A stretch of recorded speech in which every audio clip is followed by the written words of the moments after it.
Welcome to Phuket in Focus, and today we've got a really special interview, a guest who's come all the way down to Phuket to, well, spread the word about media. Let's find out more. We've got in the studio Khun Voranai Vanijaka. Thank you very much for joining us. You're welcome. I got it right? I did. Yes, you did get it right. Close enough. Very good. Yeah. You were educated in Texas. Yes, sir. But Thai national. Thai national. And one of the things that you do often is you commentate and write for the Bangkok Post. Right. Okay. How close have you been to getting yourself into trouble with some of the comments that you've written in the past? Not that close, actually, and a lot of people are quite surprised by it. I get lots of comments from readers who I happen to run into, and they would ask how much trouble I get into.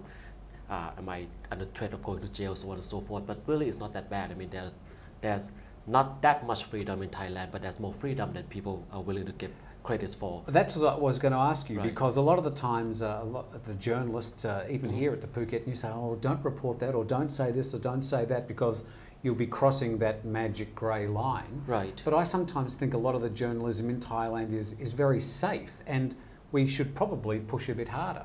I agree with you, but there are explanations for why it's safe. I mean, personally, I believe in pushing the envelope. You have to keep pushing and pushing and pushing the boundary. But in general, if we play it safe, but we don't always play it safe, but if we play it safe, the culture have a lot to do with it. You know, Thais, we are more respectful within the boundaries, so on and so forth. You have your superior society, your inferior society, the Pu Yai and Pu Noi, and certain things you don't say or do, certain boundary you don't cross, certain divide you don't walk on the edge, and that keeps us more in a box and not pushing the envelope or breaking the boundary in order to expose or uncover something.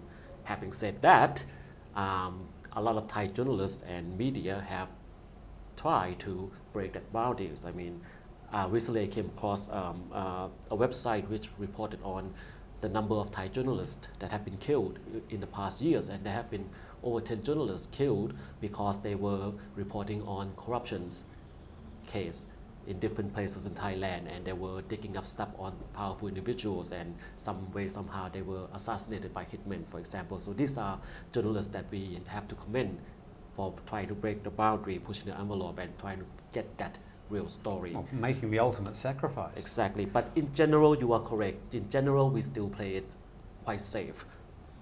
What is it about Thai culture where people in authority find it very hard to be criticised? Mm-hmm.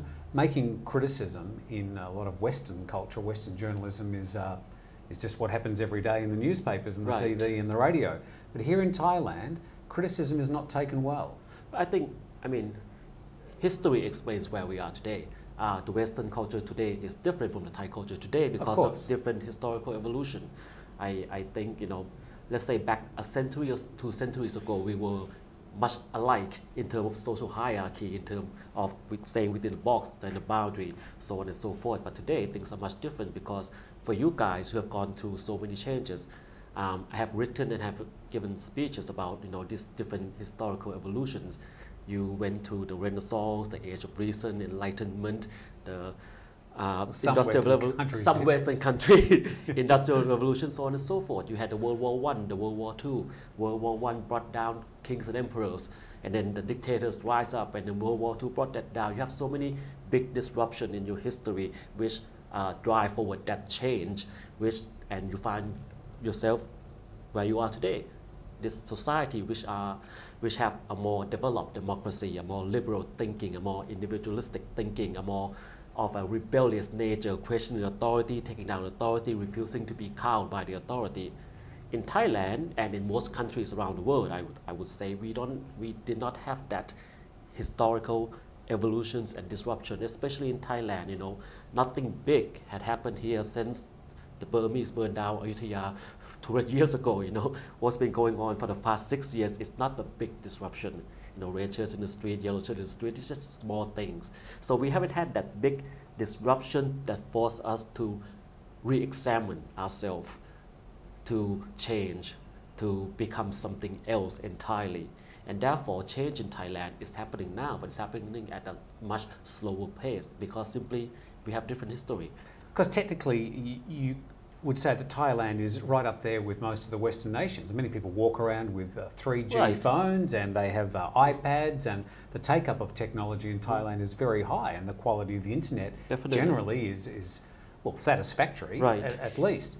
So is Thailand kicking and screaming its way into the 21st century when it comes to the way it treats journalism and fair free speech? I think technology is dragging Thailand kicking and screaming. The technology in Thailand is quite a bit ahead of the Thai cultural thinking, if you will.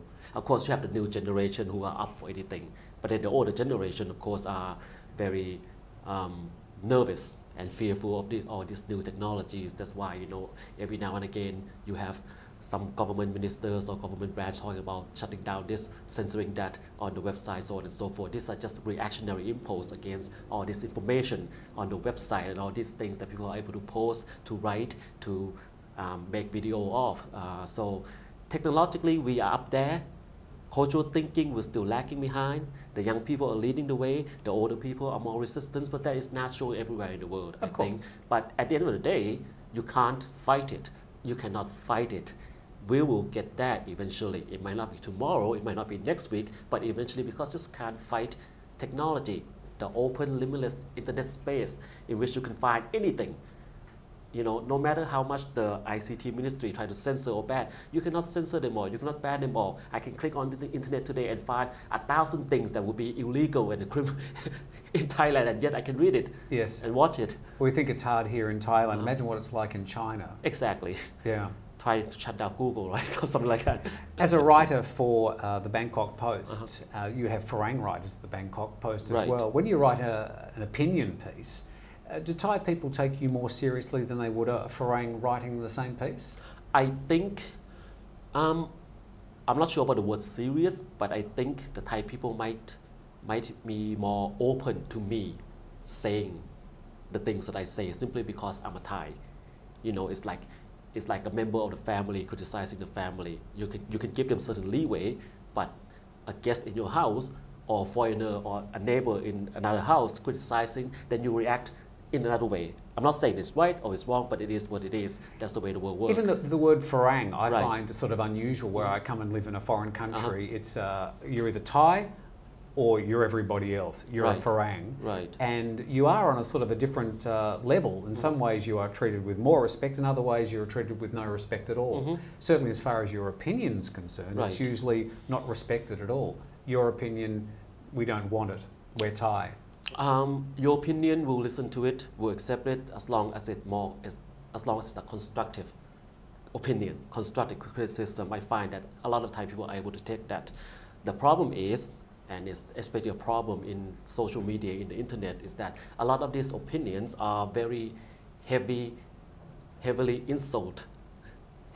very negative criticism. You know, not written in a way where Thai people would be amenable to reading. And I mean, I'm all for freedom of speech. You know, you can say whatever you want, you can write whatever you want, but how people will react to it, you know, also depends on what you say and what you write about them. And if I find that a lot of the foreign critics, who have every right to do so, but they say things in a way that are demeaning, debasing, and pretty much insulting to Thai people in general. So when you start off as that, how would you expect the Thai people who culturally is all about being polite, being respectful, being decent to each other, even though we may gossip behind your back and reach out one hand at your pocket and steal something, but still, you know, in the front we are nice and polite. So of course we're not gonna react nicely to it.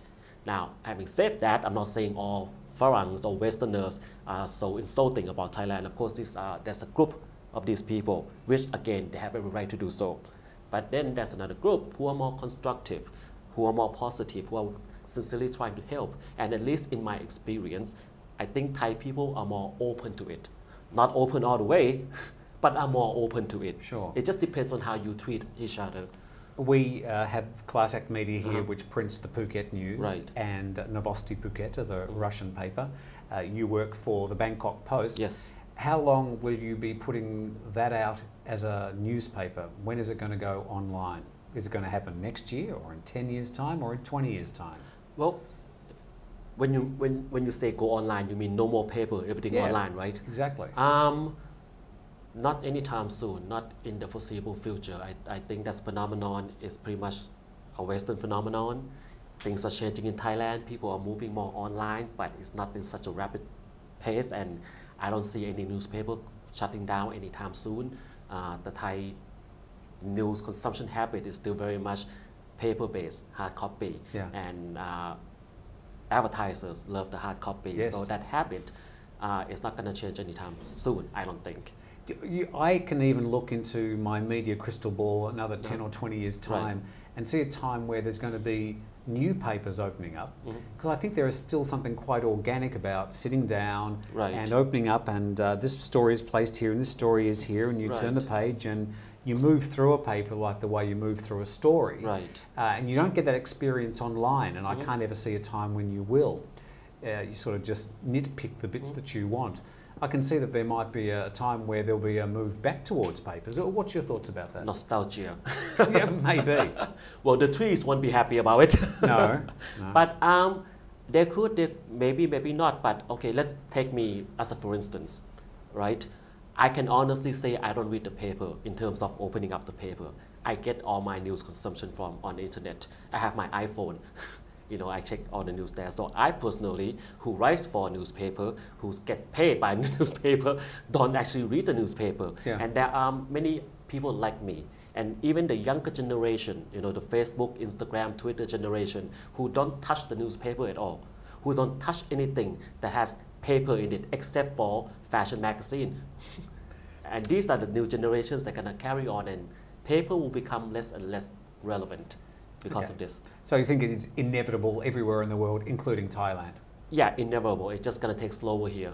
We'll both have more wrinkles by the time it happens. I hope so. Wrinkles on my face and not just on my shirt. I apologize, by the way. Yes, what happened? My pink shirt and my red shoes. Was it a white shirt that got washed with your pink underwear or something? No, actually, it's pink. It's my one and only pink shirt. I'm quite proud of it. I wear it when I go to the province, and it's meant to be wrinkled. I bought it this way. It's a fashion. It's a style. It is meant to be wrinkled. I believe you. Khun Voranai, thank you very much for coming to talk to us, coming down to IBAP and visiting Phuket, and we look forward to reading more of your columns in the Bangkok Post. Thank you very much.